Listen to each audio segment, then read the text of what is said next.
Hello and welcome back to my channel. My name is David, and this is the return of Mutant Mondays, which almost didn't get to happen this week because it's just been the last week and a half have just been absolutely sideways on my time. So I wasn't even convinced I'd be able to get this up. Everything that I thought I'd accomplished in the last week has just not happened. But that's okay. So I wanted to not wait another week because I was ready to talk about this last week. I wasn't able to get a video up. So I didn't want another week to go without talking about Messiah Complex. So this is going to be short, to the point. So this brings together Messiah Complex One Shot, Uncanny X-Men 492 through 494, X-Men 205 through 207, New X-Men 44 through 46, and X Factor 25 through 27. So it brings multiple of titles together across here. And you can see that pretty clearly from just the changes in artwork style across the board.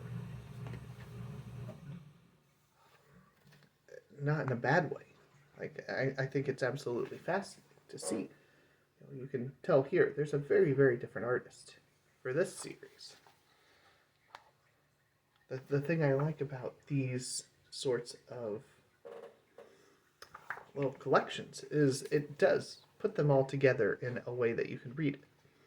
So when this was running, you'd have to buy 4 or 5 different titles to be able to keep up with it all kind of running alongside each other.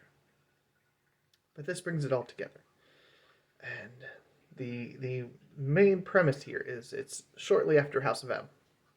So we had Wanda, the Scarlet Witch, say no more mutants. Since that day, no mutant has ever been born. So they are dwindling in number. There was a run of a series called the 198, knocking it down to 198 mutants. And this takes place shortly after that. So it's about 2 years after House of M. And it kicks off with the one shot where there's indications that a mutant has been born.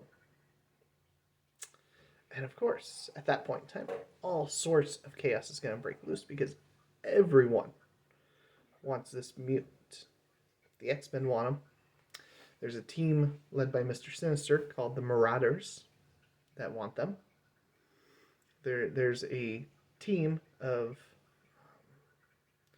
religious zealots, the Purifiers, who want the mutant for probably not very kind means. At the start of all of this, Professor X is not present. He's taken a step back. And you see that come to a front in here, him and Cyclops kind of getting at each other. Which is interesting. The return of Cable, who was a time-traveling mutant, was apparently a really big deal at the time, as well as the return of X Factor, which was kind of like a specialized strike team. They are the people that you call in when shit hits the fan. They are who you want going in after it. And let's see if I can find, while I'm talking here, the return of the X Factor, because it was had a really cool panel in here. We'll see if I can even get to that point. As a whole, this has got a lot of twists and turns. It keeps you guessing through so much of it. The art, the storyline, all of it was really, really engaging, really gripping. I had so much fun with this. This is my third 40 before 40. And this is easily my favorite of the 3. So here we see. So things have gotten so bad, they tell Wolverine to, assemble your strike force. The X Force is back. So you've got Wolverine leading the charge. You've got, I'm going to draw blanks on all of these right now. You got Wolfsbane. You got Hezbollah. I don't know why I'm drawing a blank on him, because I knew him even beforehand. You've got X-23, Laura Kinney, who is basically a recreation of Wolverine, but with some new twists. Don't remember who that is.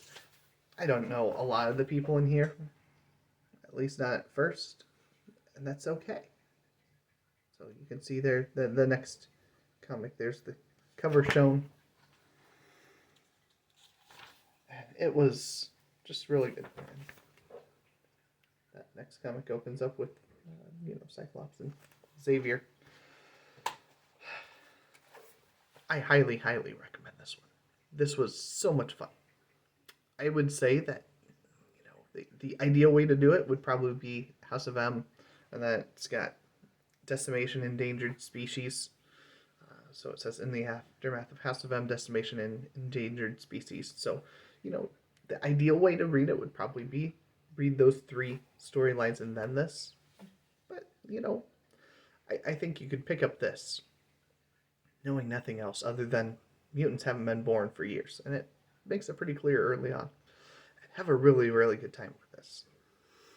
So many of the X-Men get a chance to have a little bit of the spotlight along the way. And it'll definitely keep you guessing along the way the whole time. I'm guessing Steve Donahue may or may not make a video on this. I know he's been excited to talk about it, so I wanted to make sure this got up so that he could talk about it, because he will go into way more detail than I have time to do, other than a very, very strong recommendation.